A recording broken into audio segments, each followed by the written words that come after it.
আগে hand wash করে আসবো। তারপর আইভি ক্যানুলেশনের জন্য আমাদের কী কী লাগবে, প্রথমে প্রপার সাইজের আইভি ক্যানুলা, সেটা দেখে নিতে হবে আমাকে ঠিকঠাক আছে কিনা। সাইজ, এক্সপায়ারি ডেট অবশ্যই দেখে নিতে হবে। টুর্নিকেট যদি অনেক সময় অনেক জায়গায় থাকে না, সেক্ষেত্রে আমরা অন্য কিছু ব্যবহার করতে পারি। আচ্ছা, আর আইভি ক্যানুলা করার সময় আমাকে ব্লাড নেওয়ার জন্য যেগুলো ব্লাড ভায়েল সেগুলো নিয়ে রাখতে হবে। অবশ্যই রিটিয়ার ক্লটে সেটার মধ্যে এক্সপায়ারি ডেটটা দেখে নিতে হবে এবং সিরিজ নিয়ে নিতে হবে। স্টেরাইল কটন সোয়াব, টেটাটাইন লোশন, অ্যান্টিসেপটিক লোশন,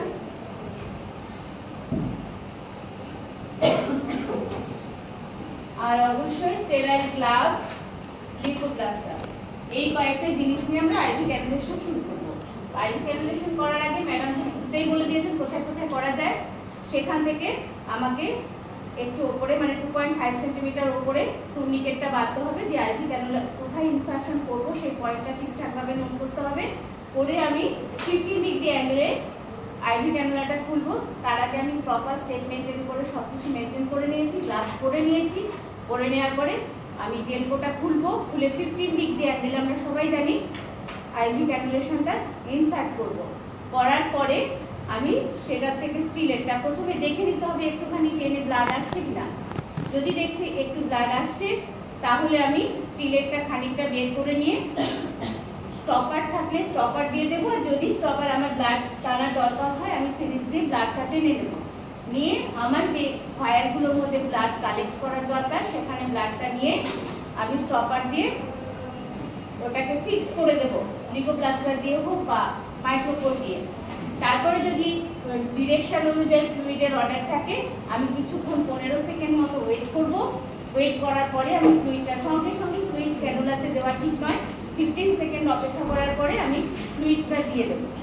এবার হচ্ছে আমার আইভি ক্যানুলেশন ডান।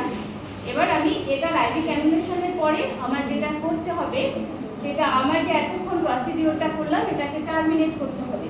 টার্মিনেট করার জন্য যেটা যেখানে আমার বিএমডব্লিউ এর রাখবো, ম্যাডাম বলেছেন বিএমডব্লিউ সেগ্রিগেশনের ব্যবস্থা থাকবে।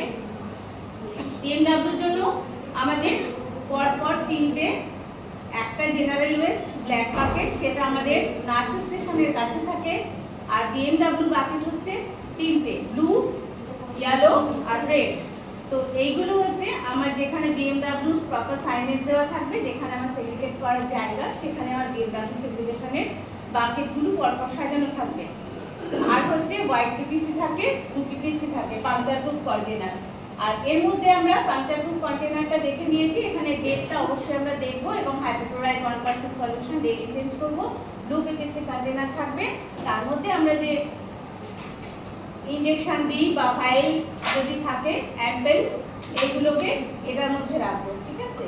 আচ্ছা, এবার আমি গ্লাভস দেওয়ার ইনজেকশন দেওয়ার সময় গ্লাভস পরেছি, গ্লাভসের প্যাকেটটা ব্ল্যাকের মধ্যে ফেলবো।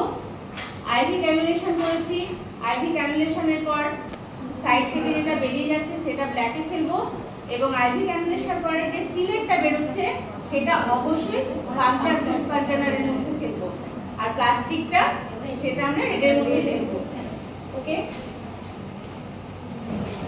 আচ্ছা, এটা করার পরে এবার আমি রেডের মধ্যে আফটার সিরিজ মানে ইনজেকশন দেওয়ার পরে, ম্যাম আমি কি ইনজেকশন সেফটিটাও বলে দেবো? আচ্ছা, আফটার ইনজেকশন সেফটি ম্যাডাম কোন কোন সাইডে দিতে হবে আগে বলে দিয়েছেন। এরপরে ইনজেকশন দেওয়ার পরে যেটা আমার টার্মিনেশন করার কথা, আমি পেশেন্ট সাইড লিঙ্ক করে নিয়ে আসবো। নিয়ে আসার পরে যেটা ইউজ সিরিঞ্জটা আমরা কখনোই রিক্যাপ করবো না, যেটা ম্যাক্সিমাম ভুল করে থাকি অনেক সময়। যাই হোক, এটা করবো না। এখন আমি করে দেখালাম। নিডিলটা আমরা ক্যাপ খুলে হোয়াইট পিপিসির মধ্যে ফেলবো। এখন নিডিল বার্ন করার কোনো সিস্টেম নেই, এখন নিডিল বার্ন করা বা কাটা হয় না, শুধু ক্যাপটা খুলে হোয়াইট পিপিসির মধ্যে ফেলে দেবো। আচ্ছা, আর তারপরে যে সিরিঞ্জটা থাকলো, সিরিঞ্জটাকে ব্যারেল পিস্টন আলাদা করতে হবে।